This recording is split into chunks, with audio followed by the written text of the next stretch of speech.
संजय तिवारी जी, पूर्व सांसद जनरल त्रिपाठी जी के विरासत को आगे ले जाने के लिए यहां सेवा में लगे श्री शशांक मणि त्रिपाठी जी, श्री स्वामीनाथ पटेल जी, भारतीय जनता पार्टी के सभी मंडल अध्यक्षगण और भारी संख्या में आज यहां पर उपस्थित सभी पथरदेवा विधानसभा क्षेत्र से जुड़े हुए भाइयों बहनों, आज मुझे एक बार फिर से पथरदेवा की इस भूमि पर आप सबसे संवाद बनाने का अवसर प्राप्त हो रहा है। कल शिवरात्रि है और भाइयों बहनों, मैं आप सबसे पहले लोक कल्याण की भावना से जिस एक देवता की हम पूजा अनुष्ठान करते हैं वह भगवान शिव हैं और कल शिवरात्रि का पावन पर्व भी है। मैं इस अवसर पर आप सबको हृदय से बधाई देता हूं, आप सबका अभिनंदन भी करता हूं। भाइयों बहनों, भगवान शिव लोक मंगल के देवता भी हैं, लेकिन जब समाज में दुष्ट प्रवृत्ति हावी होने लगती है तो उसके संहार के देवता भी वही माने जाते हैं।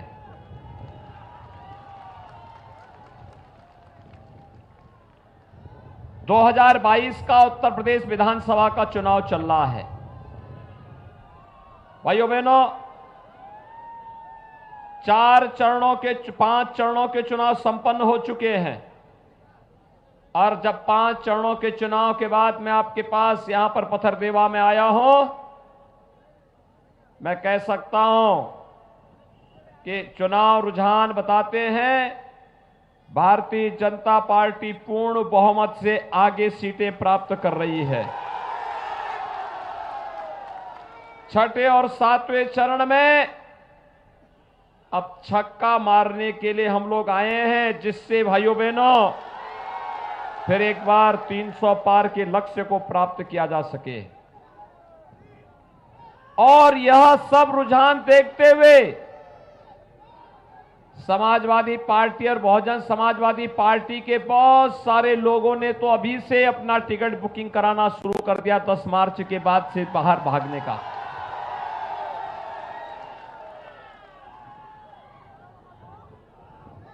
मैं आश्चर्य करता हूं, जब मैं विधानसभा के प्रत्याशियों की सूची देख रहा था, भारतीय जनता पार्टी ने सामाजिक न्याय को बनाए रखते हुए हर जाति, हर मत, हर क्षेत्र को प्रतिनिधित्व देते हुए अपना प्रत्याशी बनाया था। लेकिन जब मैंने सपा और बसपा की सूची को देखा तो मैं भौचक था।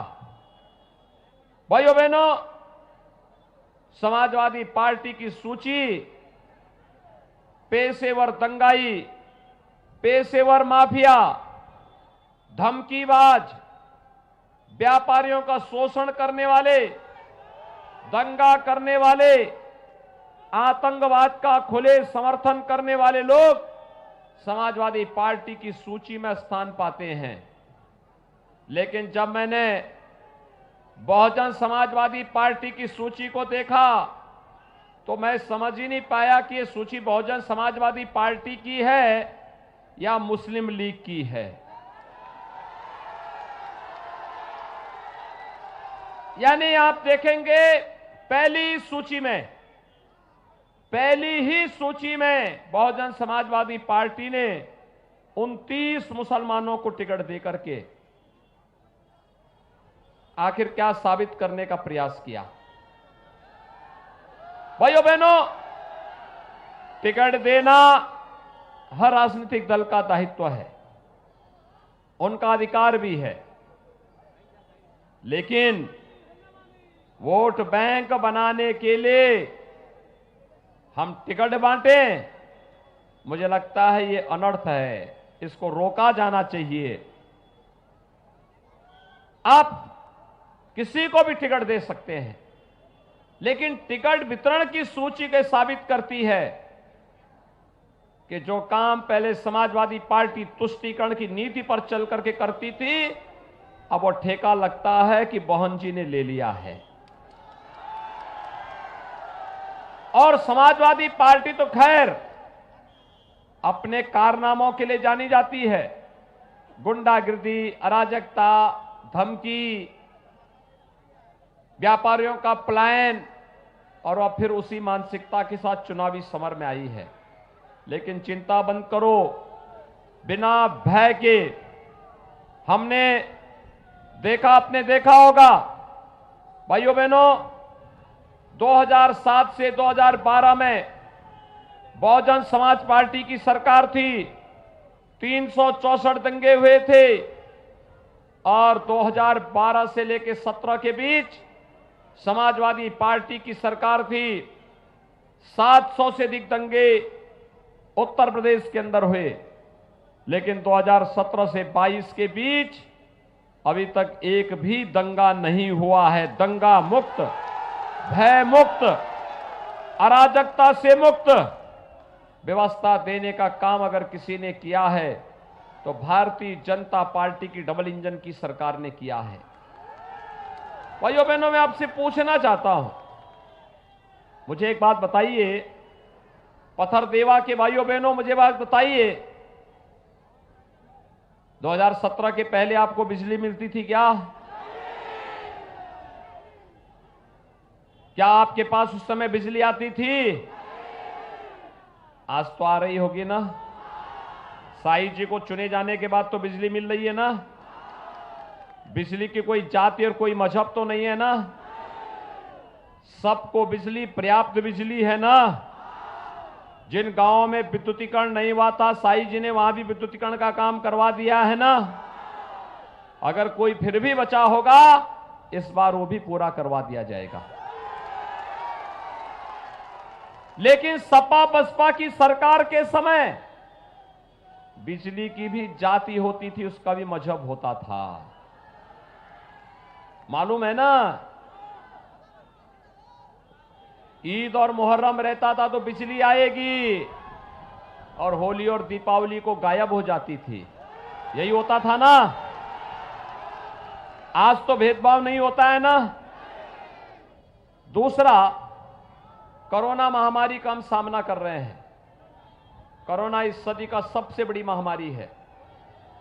भाइयों बहनों, कोरोना के दौरान आपने देखा होगा, साईं जी अपने क्षेत्र में काम कर रहे थे, सांसद जी डॉक्टर रमापति राम त्रिपाठी जी सेवा कर रहे थे, भाजपा के पदाधिकारी आपकी सेवा में लगे थे। लेकिन क्या तब भी सपा बसपा के लोग ऐसे ही सेवा करने के लिए आते थे क्या, जैसे चुनाव में आ रहे हैं? उस समय तो साईं जी के भी, त्रिपाठी जी के भी भाजपा के पदाधिकारी आपके बीच में रहे होंगे।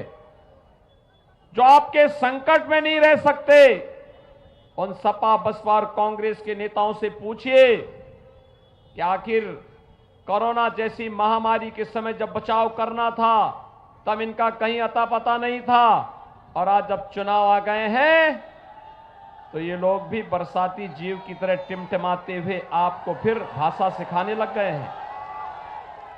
इनको बताने की आवश्यकता है कि जो संकट का साथी नहीं, वह सच्चा साथी नहीं, वह तो अवसरवादी है। और सपा बसपा और कांग्रेस वही अवसरवादी की एक जमात है। भाइयों बहनों, कोरोना में टेस्ट फ्री हुआ है ना। टेस्ट फ्री, उपचार फ्री, और वैक्सीन भी फ्री। वैक्सीन फ्री लगी है ना। कितने लोगों ने वैक्सीन लगाई है? पीछे के लोग, ये पीछे जो खेत के मेड़ में खड़े हैं, सड़क के किनारे खड़े हैं, वैक्सीन सब लोग ले लिए? वैक्सीन का पैसा तो नहीं लगा। अब आप देखिए, 25 करोड़ की आबादी है उत्तर प्रदेश की, और भाइयों बहनों, आज उत्तर प्रदेश में 29 करोड़ वैक्सीन की डोजेज हम लोग लगाने जा रहे हैं। एक भी वैक्सीन ब्लैक नहीं हुई। अगर सपा बसपा की सरकार होती, ये पूरी वैक्सीन ब्लैक हो जाती। किसी गरीब को नहीं मिलता, किसी जरूरतमंद को नहीं मिलता। आखिर कोरोना के खिलाफ हमारी जो लड़ाई है, उस लड़ाई में वैक्सीन ने हम सबकी जान बचाई है। तीसरी वेव कब आई कब गई कोई पता नहीं। मान रहे हैं ना आप इस बात को? कोरोना के कारण जान बची है। और भाइयों बहनों, यही नहीं, आज मैं आप सबसे कहने के लिए आया हूं, कोरोना कालखंड में मुझे बताओ, बिना भेदभाव के हर गरीब को 2 बार राशन महीने में मिला कि नहीं मिला? और राशन के साथ दाल, तेल और नमक मिल रहा है। इसमें कोई भेदभाव तो नहीं हुआ, सबको मिल रहा है। क्या सपा बसपा की सरकार में भी मिलता था क्या? कहां जाता था ये पैसा? ये राशन कहां जाता था? यही राशन इनके इत्र वाले मित्र के घर में चला जाता था। कहां जाता था? इत्र वाले मित्र के यहां, उनके इत्र वाले मित्र के यहां। और जब इत्र वाला मित्र गरीबों का खाएगा तो उसके ऊपर बुलडोजर चलना चाहिए कि नहीं चलना चाहिए? चलना चाहिए कि नहीं चलना चाहिए? तो हम बुरा कर रहे हैं क्या? ये चालू रहना चाहिए। और यही तो सपा बसपा कांग्रेस को यही परेशानी है। उनकी परेशानी यही है कि भाइयों बहनों, उनकी परेशानी यही है कि ये उनके इत्र वाले मित्र जो बेईमानी और भ्रष्टाचार करके गरीबों का खा जाते थे, जो माफिया विकास के पैसे में डकैती डालते थे, आज जब सरकार उनको पूरी तरह रगड़ने का काम कर रही है तो अब इनको बुरा लगता है। लेकिन मैं आपको आश्वस्त देने के लिए आया हूं, मैं आपको आश्वस्त करने के लिए आया हूं कि भाइयों बहनों, बिना रुके, बिना डिगे, बिना थके और बिना झुके सरकार पूरी मजबूती के साथ अपना कार्य कर रही है। और फिर से आपकी ताकत प्राप्त करने के लिए कि भय मुक्त, दंगा मुक्त, विकास के लिए और गरीब कल्याण के लिए समर्पित सरकार फिर से भारतीय जनता पार्टी की आनी चाहिए। लेकिन यह तब संभव होगा जब पथरदेवा से शाही जी चुनाव जीतेंगे, ठीक है? और यही अपील करने के लिए मैं आज आपके बीच आया हूं। अभी तो ये शुरुआत है, ये फ्री राशन अभी शुरुआत है। हम लोगों ने यह भी तय किया है 10 मार्च के बाद सरकार बनेगी, हर उज्ज्वला योजना लाभार्थी के घर में होली और दीपावली को फ्री में रसोई गैस का सिलेंडर पहुंचाने का काम करेंगे। 60 साल से ऊपर की हर माता और बहन को उत्तर प्रदेश परिवहन निगम की बस में फ्री में यात्रा की सुविधा भी उपलब्ध करवाएंगे।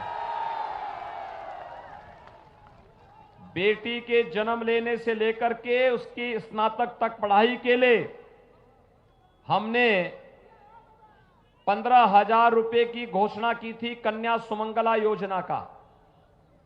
अब हमारा प्रस्ताव है बेटी की पढ़ाई के लिए 15,000 नहीं, अब इस राशि को बढ़ाएंगे 25,000 करने का प्रस्ताव है। गरीब कन्याओं की शादी के लिए भारतीय जनता पार्टी की डबल इंजन की सरकार ने, भाइयों बहनों, पहले 31,000 की अनुदान राशि कन्यादान के लिए तय किया, फिर उसको 51,000 बढ़ाया। अब हमारा मानना है कि इसको और बढ़ाया जाना चाहिए, इसको 1 लाख करने का प्रस्ताव है कन्याओं की शादी के लिए। हमारा प्रस्ताव यह भी है कि हमारा अन्नदाता किसान किसी के सामने हाथ न फैलाना पड़े। अन्नदाता किसान को प्रधानमंत्री किसान सम्मान निधि का लाभ मिल रहा है।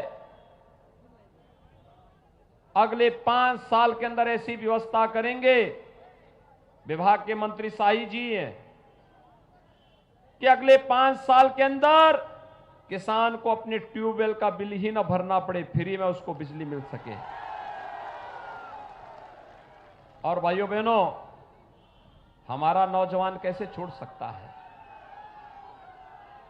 अभी तो हम लोग 1 करोड़ नौजवानों को टैबलेट और स्मार्टफोन दे रहे हैं। Degree college, BA, BSc, BCom, MA, MCom, MSc या BTech, MTech, BE, ME, polytechnic, ITI, pharmacy, nursing, medical, engineering, जो भी कोर्स कोई नौजवान कर रहा है, इन सभी को हम लोग टैबलेट स्मार्टफोन फ्री में उपलब्ध करा रहे हैं। समाजवादी पार्टी ने कंप्लेंट कर दी है, कहा साहब ये देने की आवश्यकता क्या है?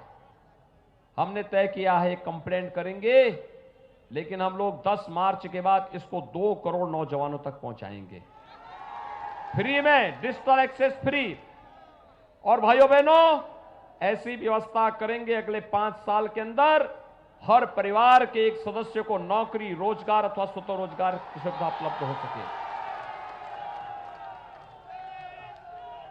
दिव्यांगजन, वृद्धजन और विधवा महिलाओं को भाइयों बहनों 300 रुपए की पेंशन मिलती थी। 300 रुपए की पेंशन मिलती थी। सपा ने वो पेंशन रोक दी थी। हमने उस पेंशन को बढ़ा करके अब 12,000 रुपए सालाना कर दिया है। और हमारा प्रस्ताव है इसको 12,000 से हमने 5 साल के अंदर बढ़ा करके 18,000 करने का प्रस्ताव है। भाइयों बहनों, इतना कार्य करने के लिए, अच्छा इंफ्रास्ट्रक्चर देने के लिए, बिजली 24 घंटे देने के लिए, सड़क के लिए, हर घर नल के लिए, हर गरीब के पास अपना मकान हो, इसके लिए एक दमदार सरकार चाहिए, दमदार सरकार। और दमदार सरकार के लिए भारतीय जनता पार्टी का जीतना आवश्यक है। सहमत है सभी लोग? और भारतीय जनता पार्टी की सरकार के लिए भाइयों बहनों शाही जी का पदक सेवा से जीतना आवश्यक है। सभी लोग सहमत हैं? सभी लोग? और इसीलिए हम लोग आए हैं। भाइयों बहनों, सपा के लोग परेशान हैं। एक दिन मुझसे पूछे, कहे कि साहब विकास तो हमने नहीं कराया। मैंने कहा कौन विकास सपा बसपा के लोगों ने कराया?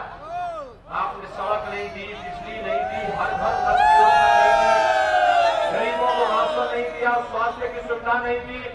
हमने तो देवरिया में मेडिकल कॉलेज भी बना दिया। अभी तो एक नई चीनी मिल हम लोग यहाँ लगाने जा रहे हैं। लेकिन मैंने कहा विकास सपा कौन कराया है तुमने? वो कहते हैं हमने कब्रिस्तान की बाउंड्री बना दी। उनके लिए विकास कब्रिस्तान की बाउंड्री उनका विकास है, लेकिन हमारा विकास चीनी मिल है, हमारा विकास मेडिकल कॉलेज है, हमारा विकास घर घर बिजली है, हमारा विकास घर घर नल है, हमारा विकास गांव गांव की सड़कें हैं, हमारा विकास हर घर में राशन की सुविधा देना है, हर बेटी को स्वावलंबन के अग्रसर के सुरक्षित माहौल देना है। और इसलिए भाइयों बहनों, आज मैं आपके पास आया हूं आपसे कहने के लिए, हमने जो कहा सो करके दिखाया। हमने कहा था रामलला हम आएंगे, मंदिर वही बनाएंगे। राम मंदिर का निर्माण हो रहा है ना? कोई संदेह तो नहीं? हमने जो कहा सो करके दिखाया ना? तो भाइयों बहनों, हम जो कहेंगे सो करके दिखाएंगे। विकास भी होगा और बुलडोजर भी चलेगा। सहमत है? और इसीलिए मैं आया हूं, 3 मार्च को चुनाव होना है।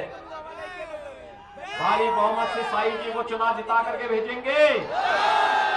भारी बहुमत से, हर गांव से, हर बूथ से, हर सेक्टर और हर वार्ड से, हर मंडल से सभी लोग सहमत हैं। लेकिन इसकी पहली शर्त है, पहले मतदान। सभी लोग सहमत हैं? दोनों हाथ पकड़ करके मेरे साथ बोलेंगे जहां तक मेरी आवाज जा रही है, भारत माता की